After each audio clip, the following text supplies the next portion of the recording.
look at some verses which describe a person who has reached the highest state of realization, the one who has become a realized soul, a Jivanmukta, one who has been liberated while alive.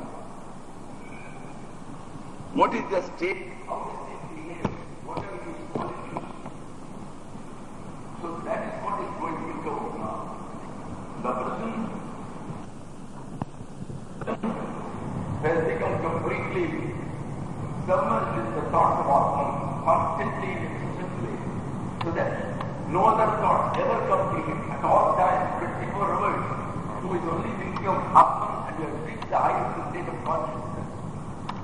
What are his qualities? Because so far, see, yesterday I told you, again I wanted to repeat, the original categorization which I said was slightly incorrect. 1 to 12, first 12 verses represent the Atman, Sattva. That I told you. But the second one is wrong. I said 13 to 31 only gives what are the qualifications of an aspirant and a sadhaka by which he will be able to become the Brahman. He has to raise himself to the level of the highest divinity. So, that one, I said only 13 to 31, no, I am wrong. It is actually goes up to the 40th. Yes, up to 40 they are telling the Swami. But out of that, from 36 onwards, up to 40, they are not the qualities of the sadhaka, they are the qualities that reach the highest state. Yes, you can consider also as the quality of the sadhaka, because unless the sadhaka is able to cultivate these qualities, he can't reach the highest. These are the qualities of the person of a Jivanmukta who is the highest state. That is from 36 to 40. 41 and 42, these two alone represent the nothing. That is the equation as to how the individual soul becomes the supreme soul. How the Jivatma becomes the Paramatma. Jivatma, Paramatma, Aikya Bhava. That unity. That is what is being told in 41 and 42. 36 to 42, you can say, gives the qualities and the characteristics of a Jivanmukta. But up to 40 you can take it. From 30s onwards, it represents Swam. Satir, Swam, Ati. So this is being represented by this selection by Bhagavan. Today we are starting with 36. Yatman no vijate lokaha lokan no vijate vijayaka harsha harsha bhayot vegayi mukto yastajate priyaha. The one who has reached the highest state, he will never give any offense to anybody. Nobody can say that the highest level, that Jivanmukta, has ever abused anybody, or has ever criticized anybody, has ever given offense to anybody, has told something which somebody may take it as well. No, never. Bhagavan was a case in point. Bhagavan will never give the least offense to anybody. See, once it seems, I don't remember the exact context, he was going out by a particular door. People were sitting there. So the attendants went to tell them that you should give place to Bhagavan. Bhagavan said no. He went to a longer door, he went out. He said, don't disturb me. He will not give the least offense. And one day an Englishman or a foreigner, he was sitting with both his legs stretched towards Bhagavan. See, normally in India, we all consider it as a great dishonor if before a Bhagavan, before an idol, if we ever stretch our leg, it's supposed to denote contempt and disregard to that. It is considered as one of the highest aparadhas. That is, there is a Vaishnava book wherein they have listed 56 aparadhas. One of them is coming to the temple and sitting before the Lord and going on talking about our daughter-in-law, our home and all that between two. They say this is one aparadha. And similarly, when before a Bhagavan or before somebody coughing like that, that is wrong. If at all, you should try to put your cloth and all that, and you can then cough. Before Bhagavan or before any god, when you are sitting there, to cough like that in an open manner before the idol, that is considered as an aparadha. So, like that there are several aparadhas, or what you may call sins, which are committed in the presence of God, and one of them is pudding. But Bhagavan never considered himself as an individual, nor did he consider anybody as an individual. He was one with all. He considered everybody as part of that universal. So, the attendant of Bhagavan or somebody went and told that man, look here, before Bhagavan you are putting both your legs, you put them in, you withdraw them. Bhagavan noticed it. Immediately, he made an elaborate effort to put his, Bhagavan was having some arthritis problem. So he couldn't sit like this. He had to sit with his like this. Then he also withdrew his leg. So, Bhagavan, I didn't tell you, whatever you tell other men is also for me. So I can't also do it. So the attendant has to request him and told the other man, you do anything, please. He told Bhagavan, I won't tell anybody like that. Bhagavan will not give the least offense. He will never criticize anybody. You see, so that nobody can ever take the least offense. So many people have tried to give so much offense to Bhagavan. But Bhagavan never retaliated even by a sign.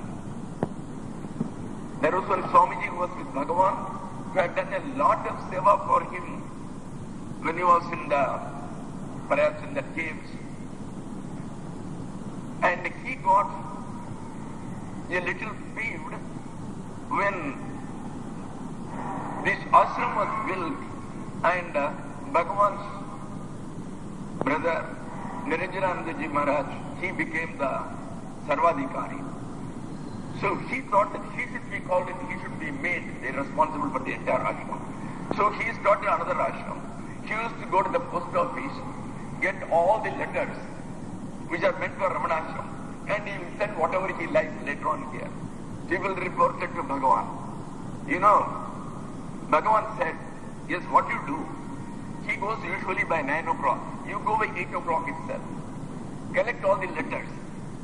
You take it and give it to that Swamiji.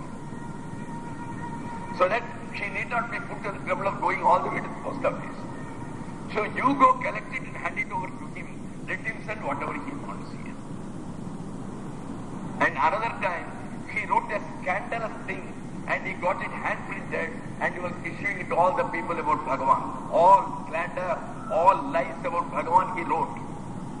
And people like Swami and all the other people, they were all became red with anger. But they can't do anything without Bhagavan's permission. So they brought that paper. Bhagavan, see what is there. Very calmly, coolly, Bhagavan took it. When he saw, he dipped his pen in the ink. He corrected a lot of spelling mistakes and no comma, so he put commas. And he said, oh, the people, they printed it, but they didn't do proper proofreading. He kept it down. No reaction. No reaction at all. So how can anybody take offense from such a person? That's the Jivanmukta. Yasman nodvijate lokaha. From whom? Yasmat, from whom? Lokaha, the world, the people. Nodvijate, they never feel offended. They never feel insulted. Not at all. You can never insult anybody. You can never give the least offense to anybody if you are always young. Yes, Jivanmukta cannot do it. Then the other side of it, Lokan nodvijate chaya. Nor does he take any offense from anybody in the world. Otherwise, normally what we people do, we are going on the road. Somebody else is going. See that man, that Swamiji, so many times I have given you diksha. He doesn't even look at me. I told namaste, he never does namaste, he goes. Nowadays he has become sweet. He feels insulted. That poor fellow, he may not have seen. He is having myopia. Myself so many times has happened. I am having myopia, I cannot see people beyond my distance. If somebody does namaste from there, I do not know who is doing namaste. I cannot see their namaste. I only know a bit because somebody is there. That's all. So those people have told me, Swamiji, this morning I told namaste twice to you. I never saw it. They won't believe me. They will think that Bhagavan, Swamiji has become a big man. So they take offense even when there is no offense. Sometimes, even your very presence becomes vexatious to some people. It becomes like that. Then leave the place, that's all, there is no question. Don't be there if others feel vexed. So that is the Jivanmukta. Jivanmukta will neither take offense nor will he give offense. Neither he will feel anything as insult. You insult him, you abuse him, but still he will never feel offended. He will only do like that. A man went to Buddha and he abused him left and right. And he asked Buddha, how do you feel now? Buddha said, you please tell me one thing. If you get a registered parcel from the post, when it comes to you, if you say, I don't accept this parcel, what will happen to that parcel? The post office will send it back to the sender. So he said, whatever abuse you gave me, I am not accepting it. That means it will go back to the person. That's all. That's all. They never take any insult at all. They are never bothered about it. And the next day the person goes to Buddha, does 100 namaskar. I am sorry, yesterday I was in a bad mood. So I have insulted you very badly. I am so sorry, entire night I couldn't sleep. Buddha says, what do you mean? Yesterday night to now, your body is all changed. The entire thing has changed. So the person who abused me yesterday is not you. And the Buddha who stood before you yesterday, it is not I. So where is the question? Neither you insulted anybody, nor did I hear insult. I am different, you are different. So what is the question of your feeling sorry? So that is how they used to be. Yasman nodvijate lokaha. From whom the people never take any offense or insult. Then lokane na udvijate jayaha. The one who does not cause any insults or who does not cause any disrespect to anybody, such a person. He doesn't give the least insult or offense to anybody at all. Such a person. Then another quality of such a person is harsha bhayodvegaihi muktaha. He is free from the surges of emotions. What are the emotions from which he is free? In other words, there is absolutely no reaction. Somebody gives him the best news, a very good news, saying, sir, Swamiji, you purchased, you remember 3 years back, one 1 rupee ticket, lottery ticket. So I got 50 lakhs. Now I am a Swamiji, I don't require it. He is not bothered. So no reaction at all. For a good news also. Whatever happiness comes, no surge of emotion, no emotion comes. You give him the best news which will cause him joy. Or you give him the best food which will cause him joy. He is not bothered. Harsha. Harsha means happiness. He never gets excitement due to happiness. Any amount of happiness, he never gets excited. Then amarsha. Amarsha means anger. It has got 2-3 meanings. One is intolerance, not to tolerate, but anger is correct here. So amarsha means anger. Bhaya means fear. Udvega means the surges of emotions which come from your heart. Ah, happiness. Oh, dukkha. Ah, bhaya. So none of these things are there. No excitements due to happiness, joy or sorrow. or bhaya or fear, none of these things affect him. The question is, if you get sudden sorrows, it will affect us. Yes, I agree.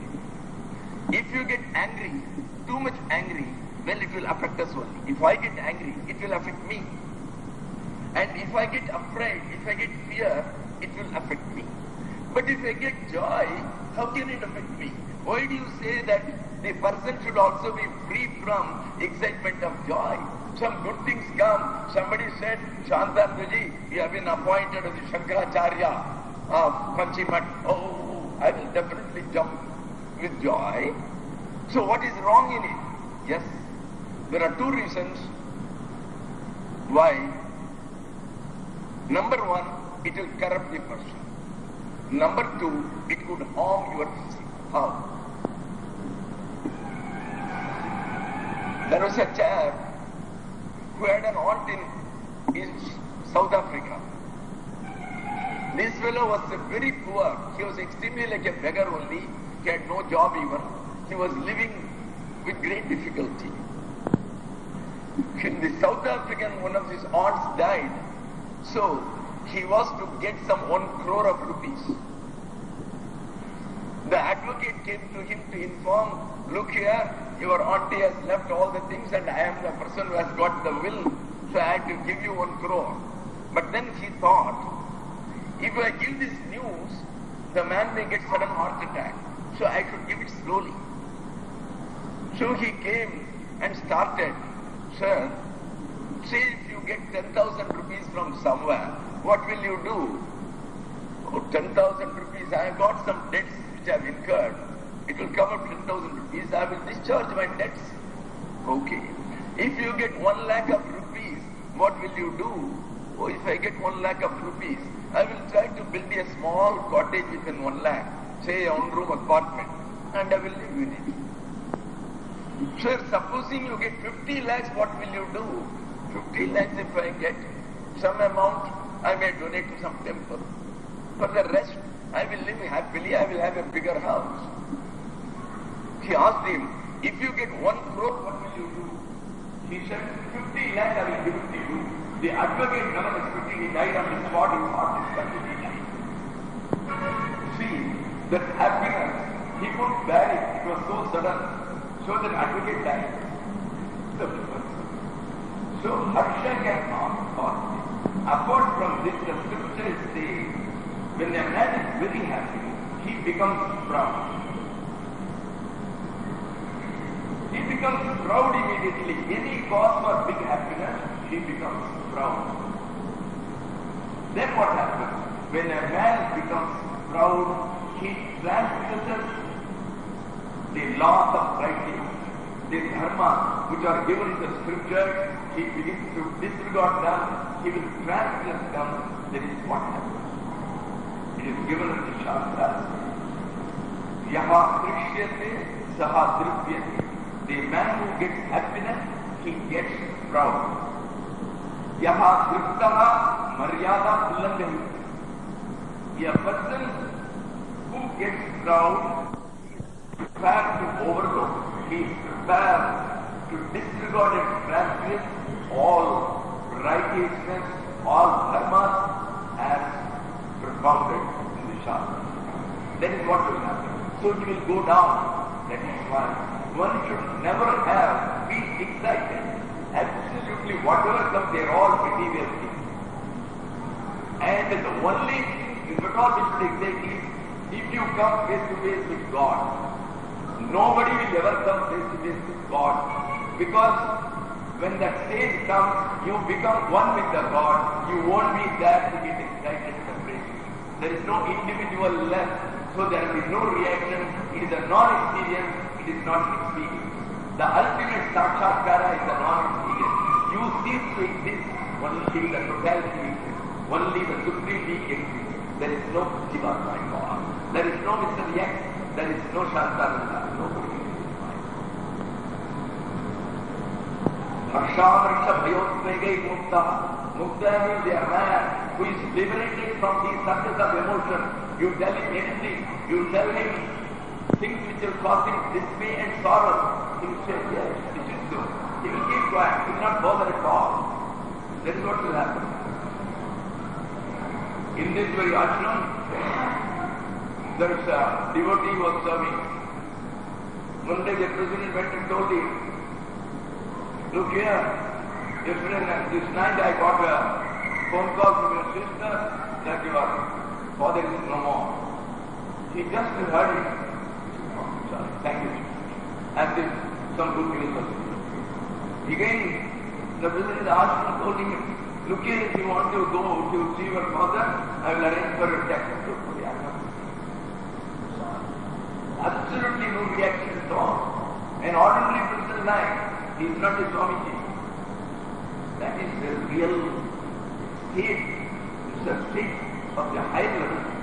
Only a man of high conscience will be able to remain without any reaction whatsoever. Whether happiness comes, whether some matter of fear comes, absolutely unperturbed. So a man who is like that, yaha satame priyaha. Whoever is like that, satame priyaha. I like him a lot, he is my favorite. This is what the Lord Krishna says to us. So when Krishna says he doesn't mean to meet Ramana, he is representing the universal law, the supreme being, the supreme consciousness. So he means the supreme consciousness like that. Then the next one is Mana Vamanayo Tulyaha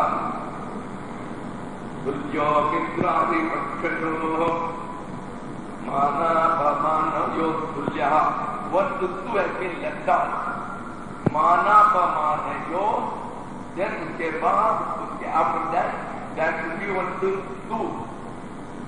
Mana Vamanayo Tulya Tulyo Kitradi Pakshato. There are two Tulyas. So here, one Tuttu has been left out.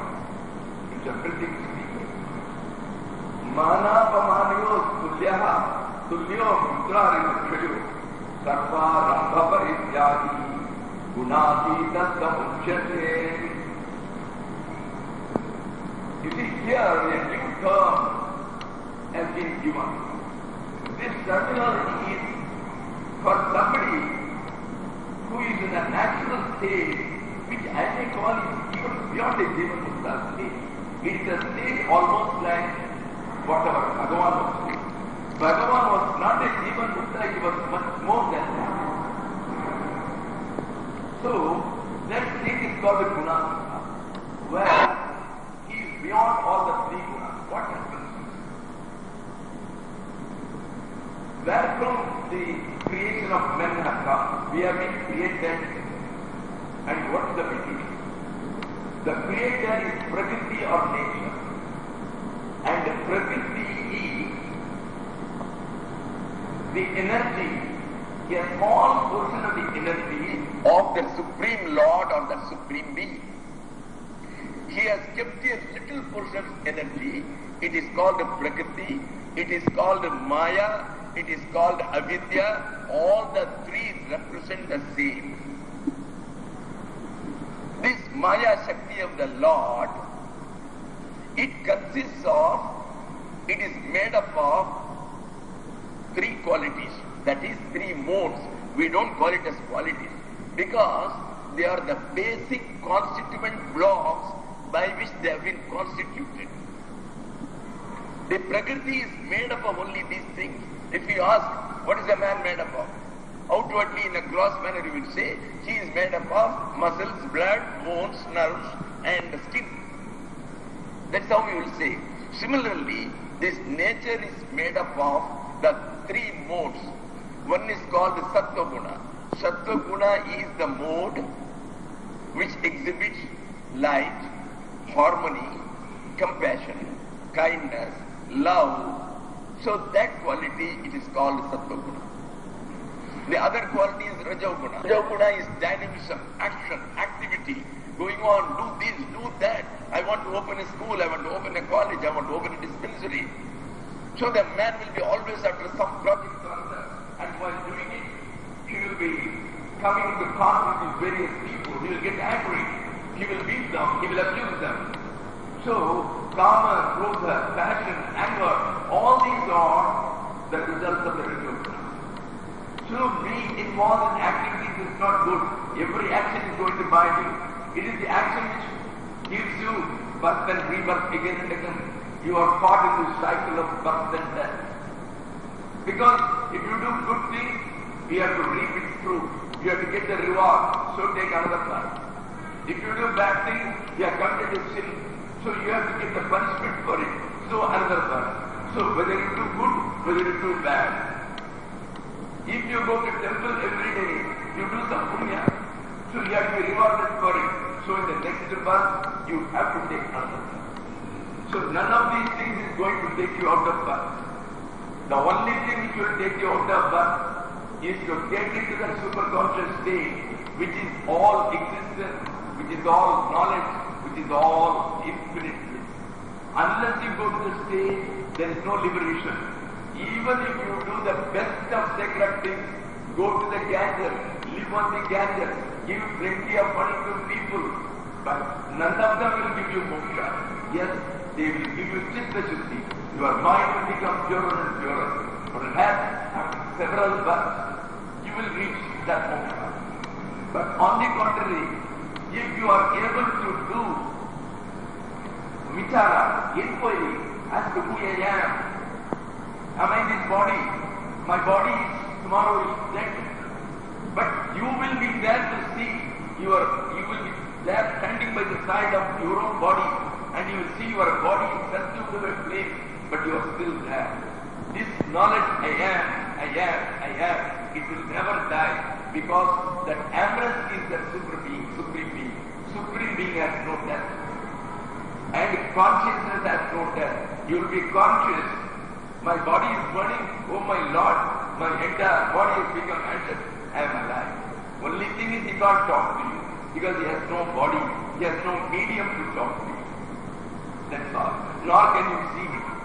He is in a subtle state, he is in a subtle body, but he will always be there. We never die. As the Atman, we never die. What dies is the bulb. The electricity never dies. The bulb may fuse, the electricity will never fuse. The electricity is always there, and that is the Atman. So, Gunatita means, as this Prakriti is making all these beings, you and I, so whatever is the mother's quality and father's quality, that is what will come to you. So the mother Prakriti's qualities are the three gunas. It is made up of all these three. Something may be 80%, something may be 20%, something 10%. To another man, Sattva-guna may be 92%, and 4% Rajoguna and 4% Tamoguna. There will be a lot of permutations, combinations of these three qualities, these three modes. That is why we are all different. Everybody has got three gunas. Everybody has got. You know, even the worst man, sometimes he will love somebody, he will be very kind to somebody, he will be kind to a blind man on the road. You cannot say how it can be. Hitler was supposed to be a despot, but he had some good qualities. So everybody has got something good, something bad, because all the three gunas are there in me. All the three gunas will bind you. Even if you are in Sattva Guna, what will happen?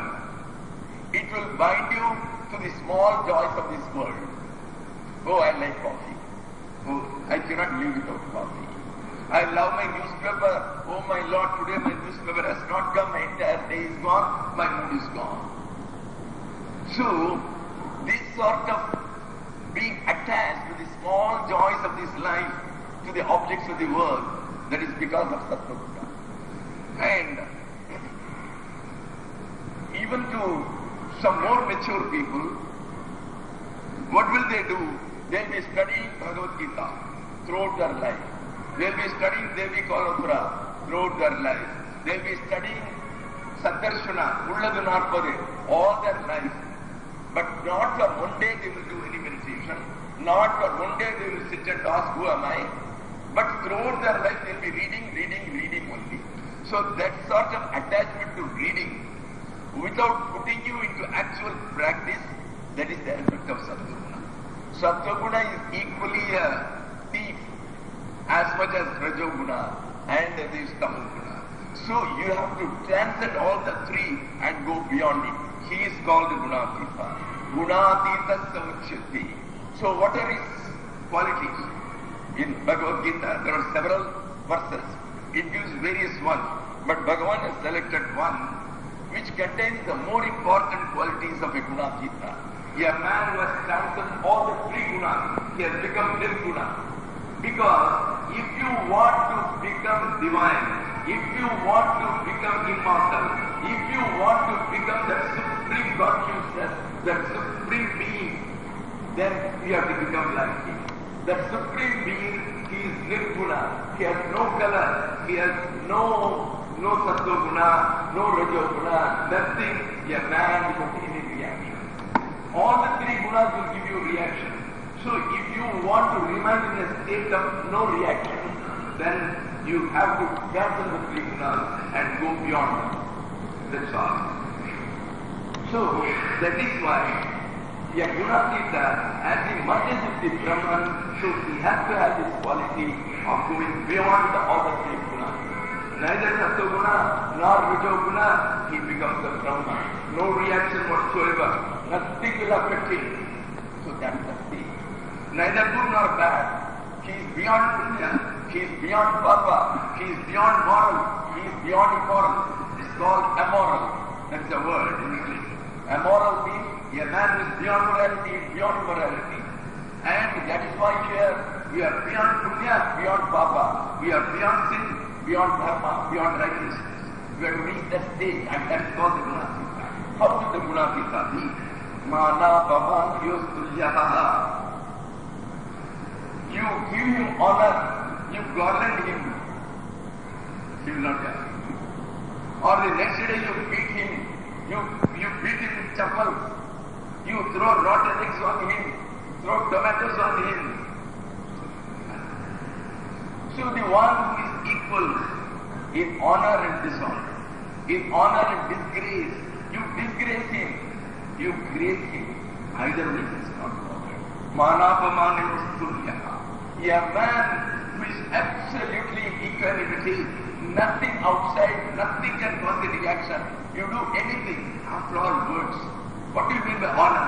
Honor is some words, some gesture. What does it matter? Just to shake it off. It's not going to affect me. I am the Atma. I am absolutely unaffected. You remain in that state, then you will see. Then the best state in the world, you will never have any unhappiness. So if you want to root away all sorrows, all hardships, all sufferings, it is important because these are the things which come when you are sitting in your meditation. You go on thinking of an insult done by somebody before 20 people, by some fellow 10 years back. You will remember, you are filled with, you will become livid with anger, and you will gnash your teeth, grind your teeth, remembering what happened 50 years back. And how can you do meditation? How can God come when you are remembering all these enmities, all these insults? So the man is absolutely free. See, there was a very great Bhakta whose name was Ekanath. He used to remind somewhere in Maharshi. He was one who was in this state. So one day it so happened, because he had written some Bhagavad and all that. So people wanted to honor him. They had a very big meeting. And this man was honored. They put some garlands. He was not very happy about it. He just took it as a matter of life. He bowed before them all and he came home. But at that time, there is a big Jamindar, a landlord, with a lot of property, who was in the same town. When he came in, nobody bothered. People were all giving the ovation to this Ekanath. That fellow was not honored. That man felt insulted. I am such a big fellow. I am the richest in this village, and these fellows are not giving me the least regard. So he was seething with rage inside. He said, I should do something.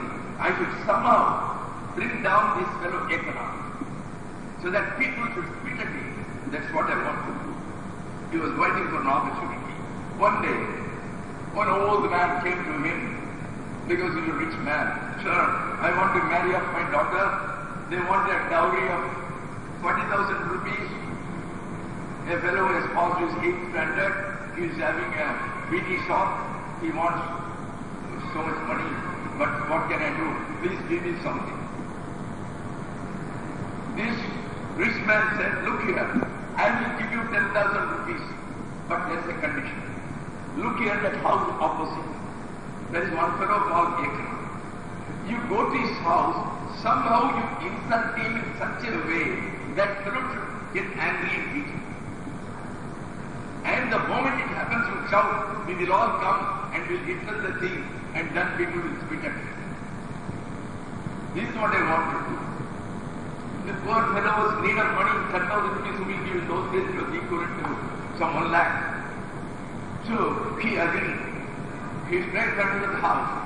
He just pounded on the door as if some elephant was hitting at the door.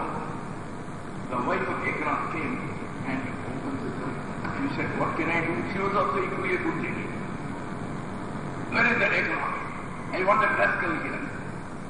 He shouted with abuse. He is sitting in the puja room. He is offering worship to the Lord. He was wearing his chappals. He straight walked with his chappals into the puja room. And he saw Eknath sitting and then doing puja to his idol. He went and with his foot, he just knocked at the idol and he just knocked at the face of Eknath with his foot at foot. Eknath got, I am so sorry, I have made a mistake, I have not welcomed you, you are a great man, so please excuse me, and he prostrated to him. He thought that fellow will get angry and he will give him one blow. He was disappointed. Then he said, hey, you rascal, today I am going to take food in your house. Come on, I want it just now, I am feeling hungry. Immediately Eknath, he has not offered the food even to the Lord.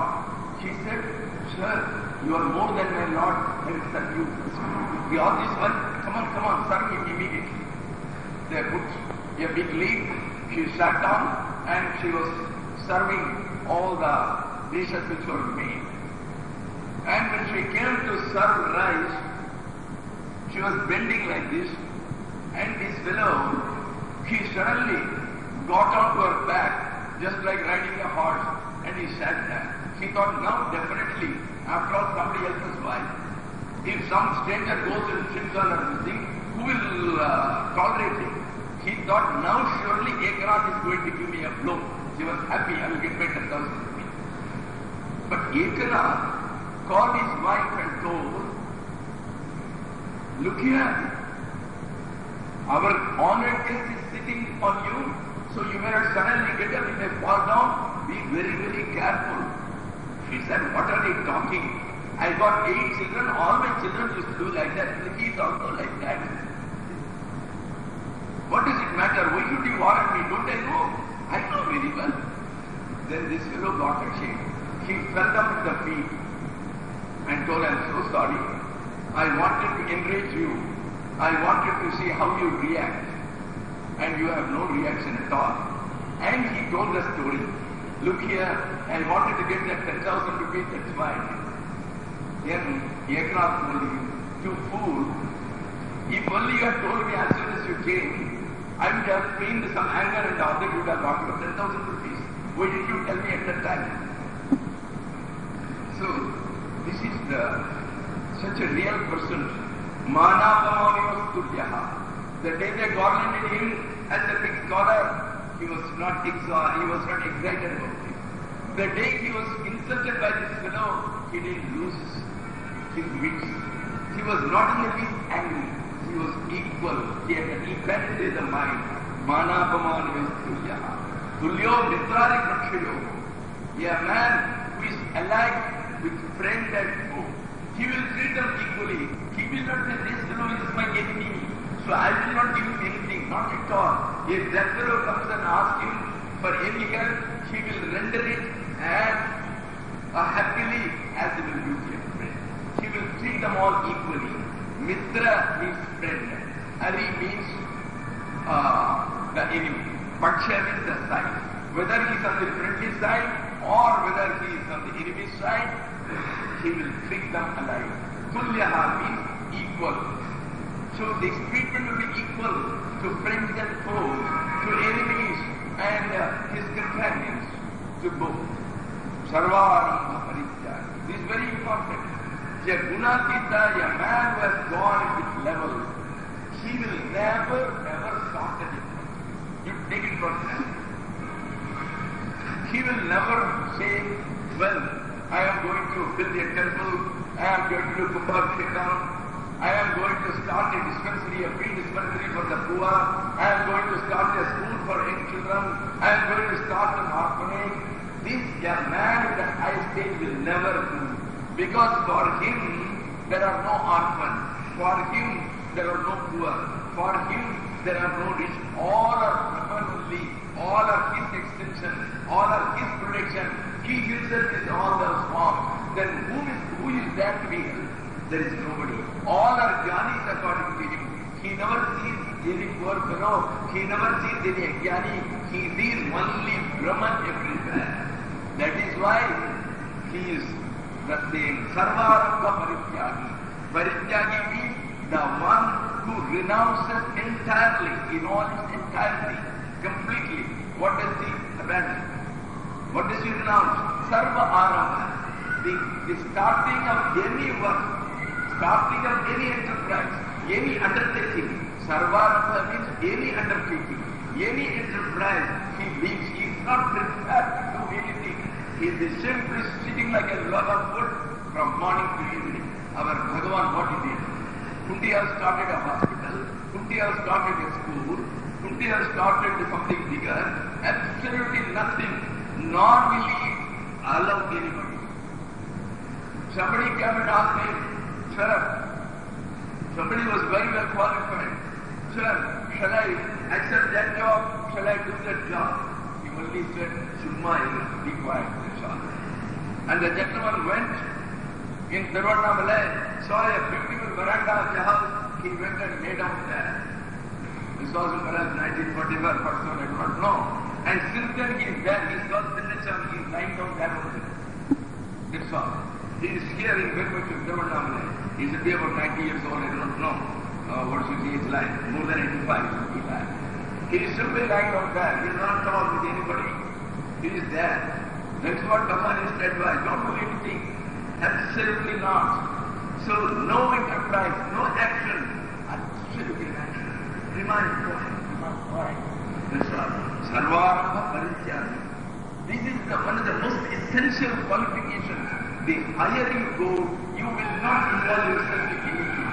Because there is nobody to be helped. You are thinking you are an ajnani. You are thinking you are afflicted with sorrow, but you do not know that you are the very immortal. You are all sons of immortality. You are the very divinity. You are the very supreme being. Only realizing, only knowing.